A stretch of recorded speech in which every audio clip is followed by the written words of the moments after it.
Hello dears, তোমরা কেমন আছো? আশা করছি সকলে খুব ভালো আছে। আমি আবার একটা নতুন ব্লগ নিয়ে চলে আসলাম। আর আজকে সকালবেলার ওয়েদারটা বেশ দারুণ, একটু ঠান্ডা ঠান্ডা ওয়েদার। আর কালকে ভোর থেকে কিন্তু বৃষ্টি পড়া আরম্ভ করে দিয়েছে, এখনও পর্যন্ত বৃষ্টি পড়ছে।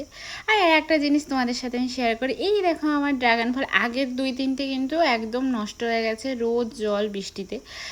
আর এখন ওই ড্রাগন ফলটা কিন্তু মানে হচ্ছে অর্ধেক পাকা পাকা হয়েছে, পুরোপুরি কমপ্লিট পাকতে আর 2 দিন পরে তুললেই কিন্তু একদম হয়ে যাবে। আর এবার এটা একটুখানি বড় হয়েছে, তারপরে নিজেরা তো ভালো মন্দ একটু খাওয়া দাওয়া করি, নিজেদের শরীরটা ঠিক রাখার জন্য। এদিকে চুলটারও তো একটু ব্যবস্থা নিতে হবে, তাই কিন্তু সকাল সকাল একটুখানি চুলের জন্য বাড়িতেই কিছু একটা অ্যাপ্লাই করে নিলাম।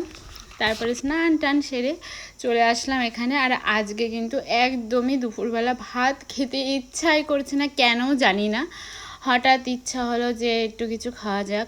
তো এখানে কিন্তু আলু পেঁয়াজ টেয়াজ দিয়ে ভাজা, আর এর মধ্যে আমি একটুখানি আমার মন মতন একটু মশলা দিয়ে দিয়েছিলাম, মানে ভাজাই হবে কিন্তু মশলা দিয়ে করা আলু ভাজা। আর এদিকে কিন্তু পরোটাগুলো এগ রোলের মতন শেপে আমি কিন্তু মানে ভেজে একটু মুড়িয়ে নিয়েছিলাম। সত্যি বলতে কি বেশ দারুণ লাগছিল। আর তার সাথে নিয়েছিলাম কিন্তু 3 টুকরো আম। এই আমগুলো দেখে মনে হচ্ছে হয়তো মিষ্টি হবে না, কিন্তু মানে সত্যি বলতে কি এই আমগুলো এত মিষ্টি, আমি তো ভাবতেই পারিনি যে এই রকমটা হবে, সত্যিই ভাবতে পারিনি। তারপরে এই যে আমার খাবার তোমরা দেখে নিলে। তারপরে এই যে রোদ বৃষ্টিতে তো একদম জামা কাপড় কিছুই শুকাচ্ছে না। তারপরে আর কি করার, যেই কটা শুকিয়েছে সেইগুলো কিন্তু আমি আস্তে আস্তে গুছিয়ে নিলাম। তারপরে মামামের নাচের ক্লাস ছিল, সেই নাচের ক্লাসে চলে গেলাম। তো ওদের বলছিলাম, কেন দীঘা গেছিলাম, দীঘা থেকে এসে আমাদের মুখগুলোতে একদম মানে চেনা যাচ্ছে না, কালো কালো লাগছে, কিন্তু ওর মুখটা মানে মানে ফর্সাই লাগছে, মানে ওকে কালো লাগছে না। আর এই যে আমাদের পল্লবী রানী যেতে পারেনি, তার জন্য আমাদের কিন্তু খুব খুব খুব কষ্ট হয়েছে, কিন্তু ওকে বোঝাতে পারিনি হয়তো। তারপরে চলে যাচ্ছিলাম 4 বান্ধবী মিলে ও সেই স্পেশাল চা খেতে, মানে সত্যি এই চা খেলে মানে মাথা নষ্ট করা চা, এত সুন্দর চা, মানে মালাই চা, এত সুন্দর চাটা। আর এর সাথে কিন্তু বিস্কুটটাও ছিল কি বেশ দারুণ। এই বিস্কুটটা আমি ফার্স্ট টাইম ট্রাই করলাম, ভালো ছিল।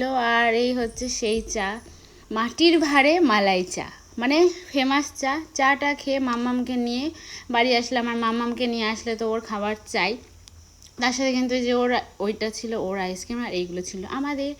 আর আইসক্রিম খেতে কার কার ভালো লাগে অবশ্যই কমেন্ট করে জানিও। আর আমার তো শীত গ্রীষ্ম বর্ষা আইসক্রিম দিলে আমার কোনো ব্যাপার না। তারপর রাতে ছিল খাবারে এই যে ঘুগনি, এটা হচ্ছে নিরামিষ করে ঘুগনি করা হয়েছিল, যেহেতু একাদশী ছিল সেই জন্য। আর তার সাথে ছিল গরম গরম ফুলকো ফুলকো লুচি।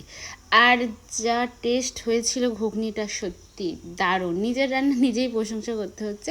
তো চলো আজকের ভিডিওটা কেমন লাগলো অবশ্যই কমেন্ট করো, আর প্লিজ প্লিজ প্লিজ আমাকে ফলো করো। আর যদি আমাকে ইউটিউব থেকে দেখো তাহলে প্লিজ আমাকে সাবস্ক্রাইব করো। চলো টাটা।